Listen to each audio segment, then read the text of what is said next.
We'll keep an eye on your blood pressure, dizzy, lightheaded. That's the thing to look out for. You're not watching a curbside emergency.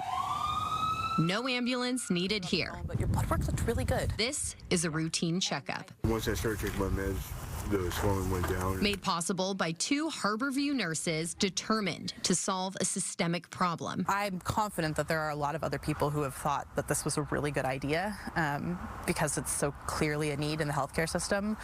But the pandemic kind of created this perfect storm where we were just like, you know what, like, let's just put that, literally that stuff in a backpack and just walk down the hill to a supportive housing unit and start seeing people. Traveling light. A stethoscope, a blood pressure cuff, and a pulse oximeter. Behind the wheel of this sedan, Kate Smith and Jamie Peckin accomplished far more by meeting meth cardiomyopathy patients where they're at.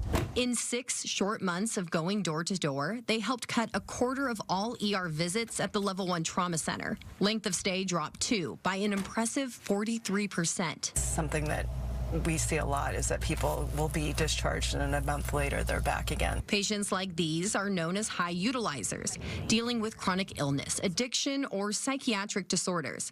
These frequent flyers in need can drive up costs and cause overcrowding. And we all know that hospitals have been under pressure in terms of their emergency rooms and bed space. What Jamie and I do is we hope to just take that pressure off of our emergency rooms and the inpatient teams. There are patients we see that are very, very sick. I mean, there's patients that really should be in the hospital that we see, but they won't come in. In a single week, these 2 check in with at least 40 patients.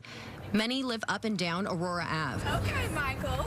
You've got a whole news crew with you now? Michael Carpenter among them. I don't feel like I'm going to use. It's been a year. When the nurses first met Michael, he was using meth and lacked stable housing. I could barely walk like 10 feet without getting out of breath.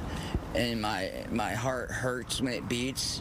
They showed that they cared. Years later, he's not only clean, but has a roof over his head. I mean, I think one of the silver linings of getting a heart failure diagnosis is that you suddenly realize how sick you are. So that can oftentimes bring life's choices, you know, very clear in what you have to change. And Michael's a great example. When did you feel like this started getting worse again? Kenneth Bell here is on a similar track. They come find me and make sure I was alive. He was struggling to take his medicines every day when he was living on the street, and now he takes them 100% of the time. It means a lot.